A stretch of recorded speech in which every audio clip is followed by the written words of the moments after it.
So hello everyone.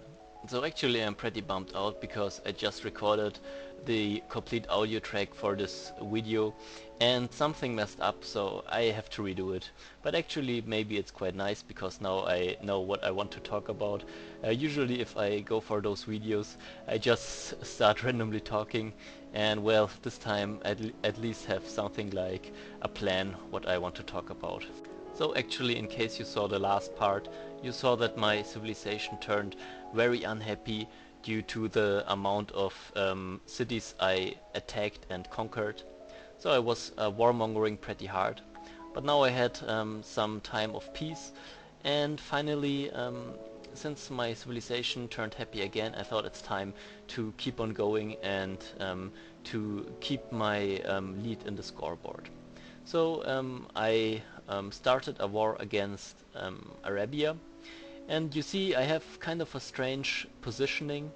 The first obvious choice would probably have been going straight for Baghdad, but I had to reload here at one point and redo my attack on Arabia, because that's exactly what I wanted to do. I wanted to attack Baghdad, but when I did this, Arabia turned out to be a lot stronger than I expected, and they just took my city here to the left. So like I said, I had to redo and start with a new strategy. So my new strategy was that I set up my army in between those two cities, and I didn't go face forward and super aggressively into the enemy. Instead, I pretty much sat in this little bay between my two cities and just waited for Arabia to do exactly what I wanted to do. I waited for Arabia driving its units into my forces so that I would just be capable of killing them one after another after another. So, like I said, Arabia was not as weak as Carthago or Greece or Austria. They were a lot stronger. So in order for me to conquer some of its cities, I first had to weaken its armies. And even so, if you look at the screen, it appears that I have a larger sea fleet. I would say in total Arabia had like 2 or 3 times the amount of units in comparison to me. Still, you have to keep in mind that if we look into the scoreboard, I have 3,000 or close to 3,000 points, while Arabia has, I think, only like 900 points. So you have to see for the amount of points and the huge discrepancy between our points, Arabia still has a huge army. So while it seems that I really crushed the Arabian guy right here, like I said, I had to reload a couple of times. It was not that easy, and I had to play really careful, so I pretty much was not allowed to lose any of my highly upgraded units, because if I would lose any units versus Arabia, I would really have large problems versus England later on in the game.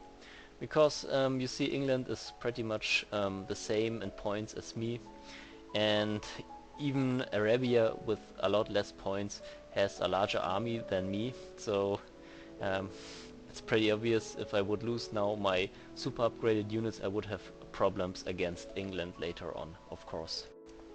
So pretty much what was going on here was me cleaning up all those Arabian units before I dared to leave my little bay between these two cities. But since a couple of turns had passed and pretty much all the units were gone, all the Arabian units, I dared to go a bit forward and to leave my safe haven and to scout a bit to the left. And here I found the city of Kufa or Kufa, I don't know how to pronounce it. But actually, since the city was located on such a small island, I figured out that probably Kufa would be a really nice target for a sea attack, because I could most probably just surround it with all my boats and yeah, get around the fortifications very fast. So a problem about that was that my units at the moment were very low tier. So in comparison to England, I had really low technology boats. England already had some of the modern ships. Right now here you see some pirate ships, but actually England also had some higher tier ships already. So right now I decided, well, I think if I really want to stay strong militarily, I really need to upgrade my ships, my fleet, and yeah, to push forward and to main sea dominance. So that's what I just did here. And as you see here, even though I destroyed at least 10 units already, Arabia keeps sending unit after unit after unit. But as long as they don't come in a bulk but separate, yeah, it's pretty easy to destroy those units. And actually, besides the beginning, which was actually very hard, like I said, I had to load a couple of times, this part wasn't that hard. So I just had to clear away all those frigates and also those tank boats. And yeah, besides of that, yeah, not really a lot of hard strategic maneuvers which were necessary to go forward. So besides of the start, which was actually not that easy, and like I said, I had to load a couple of times to find a nice opening, yeah, combat went very smoothly. So now right here you see I got the Cristo, I don't actually know how to pronounce it, the Cristo statue. You maybe know it from Brazil, and it's actually a very nice world wonder because it gives you it reduces the costs for cultural upgrades by 10%. I would say it would be a really awesome world wonder if you would get it a bit earlier, but since you get it so late in the game and we are actually pretty progressed in the game, I think it's, well, a good world wonder, but not one of the best world wonders. But it was really nice because so far in the game I got nearly all of the world wonders, which really helped me a lot. So while I was leading in terms of the construction of world wonders, you just saw it, England was pretty much leading in every other aspect of the game. So maybe you just saw it, but England had masses of gold, while I have currently 2000 gold, England has 85,000 gold. So sometimes if I say England will be so hard, England will be so tough of an enemy, you might think, okay, not really, not really. He's crushing Greece, he's crushing Austria, seems like he's also yeah, handling Arabia very well, so England will also be only a piece of cake. But I don't think that this will be the case, because 85,000 gold is really a lot. You just have to think about it. One of my frigates is about 1.3 k gold, so actually you just have to think about it. With 85,000 gold he can just buy yeah, like 60 frigates, which is like 10 times of my army. So that's really scary to think about. So, but now you see I speed up by 4 times now. I start sieging Kufa, and yeah, maybe you realize it, but it really takes a long time to weaken the fortifications of Kufa. Like I said, I speed up everything by a lot, but it took really a lot of turns. Was really hard to invade that city. And the problem is just the fortifications of the enemies are very strong and my units are just too low tech. So I really need to upgrade them very soon. And here you see it's even a couple of turns passed, and I also tried to go for Medina, but I just couldn't take Medina. So every time I moved close to Medina and sieged it and bombarded it a bit, I had to move back. Okay, and little upgrade time, social upgrade time. Just got a minor upgrade and also got some yeah, gold for luxuries, which I didn't need. But like I said, my siege on Medina was pretty much pointless. Every time I moved forward and bombarded it, yeah, he damaged my boats. I had to move them back so that they could heal up. And yeah, I repeated that all the time.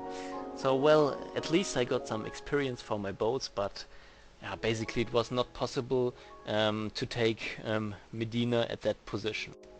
Well, maybe that's not entirely true. Maybe in like 50 turns I would have succeeded, I don't know. But yeah, it would have taken a really long time. So yeah, I was really a bit annoyed because of course while I was wasting time on Medina and those super hard fortifications, yeah, England just could had the possibility to keep going strong and to push forward while I was wasting my time right here. So I was really happy about what happened now.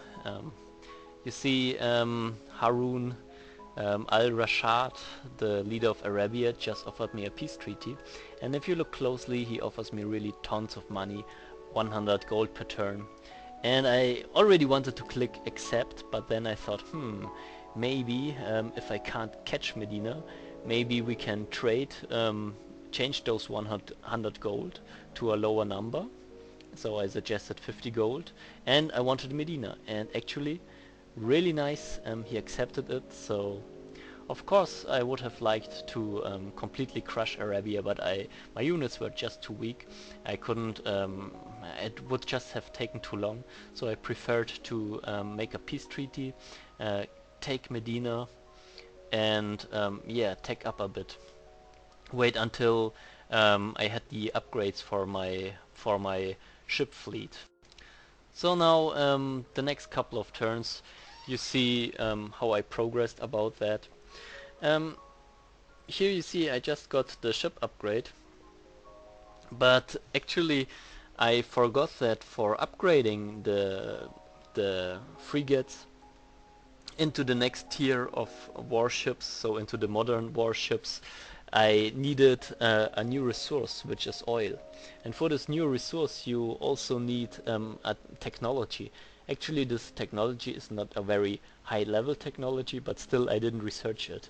So before I could upgrade my big fleet, I had to research now another technology. Really annoying, and I completely forgot about it. But yeah, that's what I had to do right now.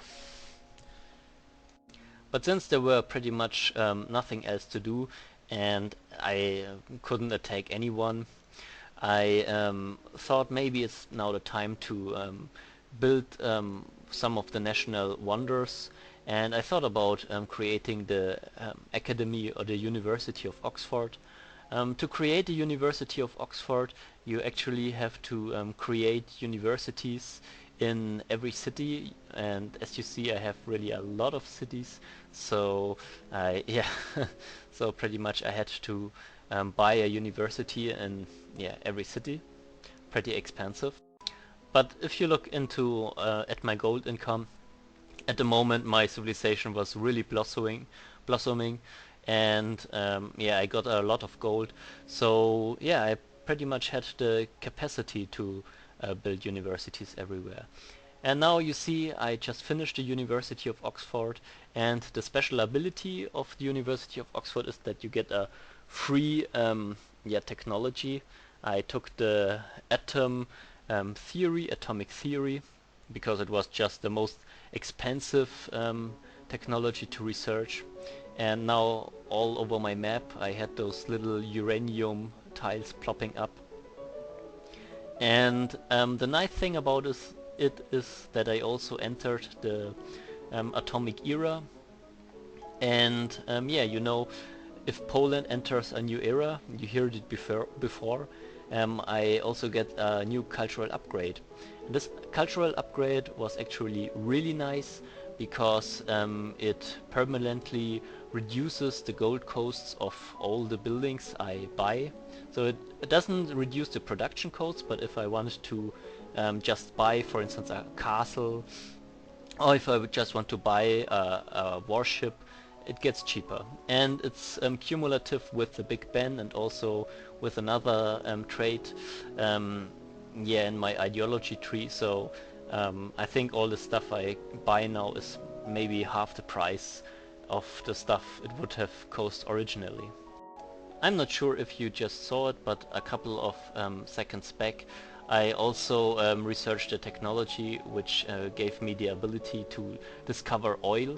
And like I said before, I needed oil to upgrade my warships, and basically warships, the upgrade of my warships was the foundation of keeping on with the war, because my units were just too old, too antique, and I couldn't keep going yeah, by a nice pace with those old units.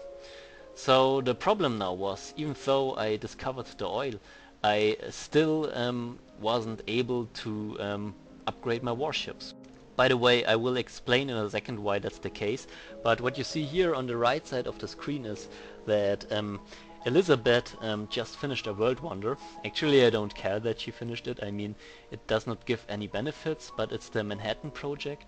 So with the Manhattan projects, every player now is capable of building nuclear weapons. I really don't like that, and that actually adds some tension to the game. Because you can't really defend against nuclear weapons, and if someone throws a nuclear weapon at one of your cities, all the area around it is radiated, and yeah, you lose a bunch of your inhabitants. Are really annoying. So, but back to what I just wanted to say, why I still couldn't upgrade my warship. The reason for that is that I was still missing a technology, because now you see those black spots here where I already positioned my working boats. For gathering the oil, you need oil rigs. So I first had to research also the oil rigs, and yeah, pretty much that happened right here. But now, since I was able to gather the oil with the help of the oil rigs, now I finally was capable of upgrading my units. And this was quite expensive, but as you maybe saw before, I had saved up 7,000 gold, so it wasn't enough for all of my ships. But since I had such a high income, it took me like 2 or 3 more turns until I upgraded my complete army. So now you will be surprised about the difference in power of those ships. The thing is, those units, they not only get damage and increased toughness, but the most important part about that is that they get increased range. And here you just see that I restarted the war versus Arabia, and with the increased range, you basically have the ability to attack with a lot more units. Usually only the units in the front rows can attack, but now you see even the units far behind, they can still attack Mecca and Damascus. So really awesome. Usually the normal warships can shoot over 3 tiles, but since all my units were like super highly upgraded due to all the combat experience, most of my ships are, I even think all of my ships could shoot over 4 tiles. And you see, while I completely failed to take Medina before, I mean in the end I got it due to a peace treaty, but I think military it was too hard for me to get it. But now you see Damascus is probably even harder to take, has also a very high defensive rating. I can pretty easily shoot down its fortifications, and pretty much just capture it within a couple of turns. So the upgrade of my sea fleet was really a huge power spike for my military. So now, while the start of the war against Arabia wasn't that easy, this part was actually super easy because, like I said, my battleships were so strong. There was nothing Arabia could do against it. So, here you see I already shoot down the fortifications of Damascus, and actually here I capture Damascus. But another really nice thing about actually a thing I already mentioned is a thing about the warships is that they have this huge range. And here you see when my ships enter Damascus, they can even shoot to Anjar, so they can really shoot far into the land. I mean, of course they can attack Mecca, that was really nice, but they even can reach Anjar. So here I just kept Mecca, but like I said, I positioned also some units yeah, in the harbor of Damascus to also siege Anjar. Yeah, and actually the rest of my fleet was going to the southeast, and yeah, I think it only took one turn to take this city. You see how strong those battleships actually are. So it only took one turn. And also Anjar was falling very soon after that. Now you have to keep in mind all these attacks. This was just all within like 5 or 6 turns. So yeah, this just displays how strong this fleet was. And here we go, we take Baghdad. So basically Arabia at this point was no threat at all anymore. So even if they ganged up with England, no problem, they had no power anymore, nothing to fear. Yeah, that's also the reason why I suggested a peace treaty to Arabia. They gave me a city for offering them a peace treaty. Actually a really bad city at a really remote location. So I think if I start a war now versus most probably England, yeah, I think I will lose that city very fast. Yeah, because I mean, what's left to do? I crushed the Greece guy, I crushed the Austrian guy, or girl.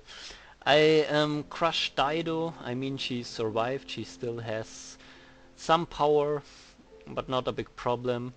Yeah, but now I also crushed Arabia, and what you didn't see is that while I was crushing Arabia, Elizabeth was crushing this yellow guy, Ramkahem. So that's also the reason why the gap in our leaderboard didn't change at all, because while I was taking Arabia, she was taking the capital of the other civilization. Yeah, but actually now there are no civilizations to attack left anymore. So and at this point it dawned on me a little bit, because I knew that the final showdown was really going to happen. The war against England was, yeah, pretty much only a couple of turns away. And while I still had the lead in the scoreboard, we have to clarify that most of my points come from all the world wonders. So actually my forces are very tiny, while England's score is just based on their superior power.